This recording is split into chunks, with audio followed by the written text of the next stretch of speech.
पौराणिक धर्म ग्रंथ के मान्यताओं के अनुसार ऋषि दुर्वासा जी श्री रामचंद्र जी के दर्शन करने के लिए, राजा रामचंद्र जी दर्शन करने के लिए अयोध्या नगरी की तरफ प्रस्थान करे।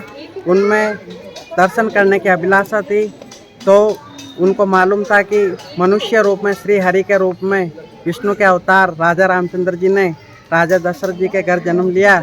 उनके दर्शन करने की अभिलाषा थी, तो वो अपने 60,000 शिष्यों के साथ यहाँ पर अयोध्या नगरी पहुँचे और वहाँ पर पहुँचने के बाद सीता जी द्वार पर थी और वहाँ के जो पहरेदार थे अयोध्या में, उन्होंने रामचंद्र जी को संदेश भिजवाया दुर्वासा ऋषि जी अपने शिष्यों के साथ पधारे हैं। उनका आतिथ्य सत्कार करके महल के अंदर पहुँचे। महल के अंदर जाने के बाद में दुर्वासा ऋषि जी ने कहा कि मेरे 1000 वर्षों की तपस्या आज पूर्ण हुई है। 1000 वर्षों की तपस्या के बाद में मैंने अभी तक उपवास रखा है, अन्न जल ग्रहण नहीं किया है।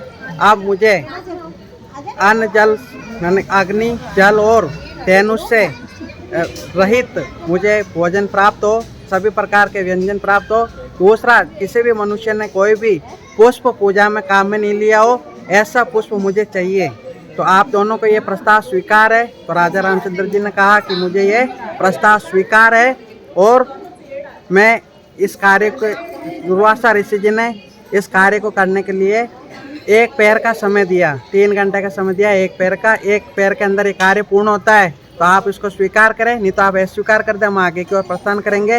और दुर्वासा ऋषि जी सरयू नदी के तट पर स्नान करने के लिए चले गए और राजा रामचंद्र जी ने इंद्र भगवान से बाण, अपने तुनीर में से बाण निकाल के संधान किया और अमरावती इंद्रपुरी में बाण भेजा। वहाँ पर कहा कि क्षीर सागर से उत्पन्न 14 रत्नों में से एक जो पारिजात वृक्ष निकला है, कल्पवृक्ष की जो महिमा है, उस कल्पवृक्ष को आप यहाँ अयोध्या भिजवाए। हमारा अतिथि रूप में दुर्वासा ऋषि जी आए। करने आए कल्पवृक्ष की? आज हरियाली अमावस है, हम सब यहाँ पूजा करने आए हैं। यहाँ कल्पवृक्ष के मंदिर है, यहाँ रोली मोली और इन सब चीज़ों से पूजा करने आए हैं। मान्यता पूरी होती है यहाँ पे। शिव पार्वती का पेड़ है यहाँ कल्पवृक्ष का, इसलिए का पावन पर्व है, जो कि हमारी हिंदू मान्यता के अनुसार शिव और गौरी के एक अद्भुत मिलन का प्रतीक है। और आज हम सभी हिंदू मान्यता और हिंदू धर्म को जितने भी लोग मानते हैं, वो सभी भगवान शिव और माता गौरी की आराधना करते हैं और अपनी मनोकामना पूर्ण करने के लिए उनसे अरदास करते हैं। आज आपने पूजा पाठ करी, मतलब क्या क्या पूजा सामग्री रही है आपके? आज पूजन सामग्री में जैसा कि अक्षत और इसके साथ में बेलपत्र और बेल का जो फल होता है वो, इसके साथ में फूल माला, ये सब, और जितनी भी हमारी पूजन सामग्री होती है उन सब के साथ में, और सबसे ज़्यादा तो पूरी मनोभाव के साथ में हमने आज पूजा की है, ताकि हम सबकी मनोकामना भगवान शिव और माता गौरी पूरी करें। ठीक है, नाम आपका? जी हाँ, बताइए। आज के दिन हरियाली अमावस के दिन कल्पवृक्ष के यहाँ पे लच्छा बांधा जाता है अपनी मनोकामना पूरी करने के लिए। ये इन कल्पवृक्षों की पूजा होती है, गौरी शंकर का रूप है। किस तरह से पूजा अर्चना किया जाए? इस पर हम लच्छा लपेटा जाता है इन पे। कैसे पूजा करी आज आपने?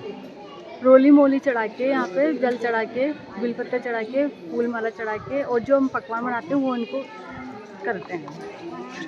ठीक है, नाम बताओ। 40 वर्ष हो गए इनको लगे हुए यहाँ पर, और तभी से यहाँ मेला का आयोजन होता है और भक्तों की अपनी पूर्ण निष्ठा है और अपनी जो भी मनोरथ, जो भी भक्त यहाँ पर आया है कभी निराश नहीं गया है। सबकी अपनी अपनी मनोकामनाएं पूर्ण हुई अपनी कल्पना के अनुसार। और इनकी महिमा है। हाँ, महिमा बताइए। महिमा यही है कि जो भी कामना करोगे वो सिद्ध होगी। कल्पवृक्ष की छत्र छाया में बैठ करके कभी आज तक कोई भक्त निराश नहीं जाता है और सबका कार्य। मंदिर कहाँ पर है? यह कल्पवृक्ष मंदिर लोहाकान अजमेर में है और कल्पवृक्ष मंदिर अजमेर जिले में लोहाकान में मेला का आयोजन होता है। ठीक है, नाम?